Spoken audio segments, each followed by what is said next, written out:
After recently finishing streaming Breath of the Wild, I've been asked quite a bit on my thoughts on the game after returning to it 6 years later, after its release. I decided to play through Breath of the Wild before trying out the new Tears of the Kingdom. Since it's been so long, I essentially had very little memory to influence how I would interact with the game this time around, and had a rare second chance to play it brand new again. Before we get started, I just want to say that no worries if you're concerned about spoilers. I won't be talking about anything specific to the story if you've never played the game. Typically, when I play open world games like this, I tend to do the main story and any side stuff that can be found as I move to the next main story quest.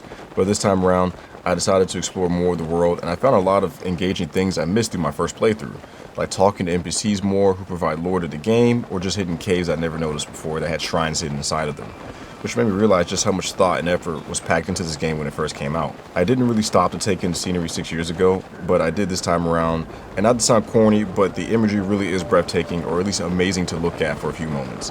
Things like reaching the top of a mountain and then scanning over the horizon was very relaxing, or just riding around on a horse through like a lush jungle-like environment really just shows how full of life the game really is. Moving back over to exploration, at times it felt weird to just pick a direction and go forward, but I always found things to do no matter which way I went, like running into people on the road being attacked by monsters, maybe small puzzles that gives me seeds to expand my inventory, or even walking into an ambush. Okay, so let's talk about cooking. It's one of the first things I had to relearn when I came back to the game, and although it seems like a minor thing, it can really influence the way you play the game, and it rewards players who like to be prepared as well as use everything they find. Now, I won't get into all the benefits because there's so many, but when you explore, you can find plants, fruits, and animals that you can hunt, as well as parts of monsters you defeat, leaving you with a hefty selection of items that all have different properties. As you start to find these items and cook them from the infinite possibilities, you can make meals and elixirs that can be made that offer a range of temporary benefits, allowing you to use different armors and tactics in and out of combat. For example, if you're climbing the side of a cliff and you're about to run out of stamina, you can drink an elixir to give yourself more stamina so that you can make it to the top of the cliff that one time. Or if you go into a spot where there's weather mechanics, where such as some places are too hot or too cold for you to traverse, but you can consume a specific meal or elixir, you can negate those negative penalties for a short time and explore those places. Although it may be considered wiser to find armor that negates those effects so you don't have to worry about that time constraint, but those armors may not have the abilities you want to use. So now you have to pick and choose on whether you want to drink an elixir to use a special armor to fight an enemy, or if you don't want to fight the enemy, so you go ahead and put on that armor so that you can explore a little bit longer. I think this is what makes the game really great because it really lets you think about what you want to do and prepare before you set out on your adventure. And I think that's really cool. Speaking of armor, I had fun getting as many of them as I could before finishing the game. Same goes for weapons and horses. I like how everything has its place. It's true that there are better combat armors in the game, but there's still times where you may want to sneak around, and there is an armor that can help you do that. Or maybe you want to traverse tough terrain easier, and there's an armor for that as well. Or, as I mentioned earlier, negate weather effects, and there's armor for that too. The game encourages you to try out new things as you move throughout these environments, and I think that's really cool. And if you want to brute force it, you still can by keeping on the armor you like, as long as you prepare yourself and bring the elixirs to negate those weather effects or whatever obstacles you may come across. When it comes to leveling up, it's a little different than other games. Usually there's a bar or some kind of number that tells you how much you need to reach that new level, whereas in this game, you don't level up automatically, you have to complete at least 4 shrines, and shrines are the puzzles of the game that challenge you in the mechanics of the game. And it doesn't matter how easy or difficult the shrine is, as long as you complete 4 of them, you can level up your health or your stamina, which is an interesting take on progression because taking down hordes of enemies or a single tough enemy like a mini boss doesn't directly move your progression forward, which would remove incentive from fighting enemies altogether, unless you're looking for weapons specifically. Overall, I think I'm okay with where it's at because I do like doing the shrines, and I haven't had a really negative experience with them other than just finding them.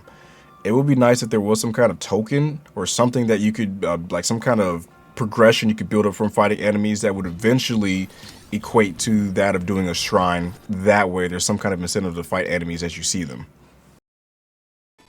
While I love the characters that were introduced, there's a specific group of characters that I felt like we got so little info about them outside of the missions that involved them.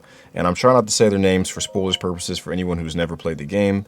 But anyway, I feel like the only info we got about them were the 1 to 2 missions that involved them. And outside of that, the only other way to find info about them, and correct me if I'm wrong, is if you were to find some kind of book or maybe an NPC that could tell you a little bit more about them in the game.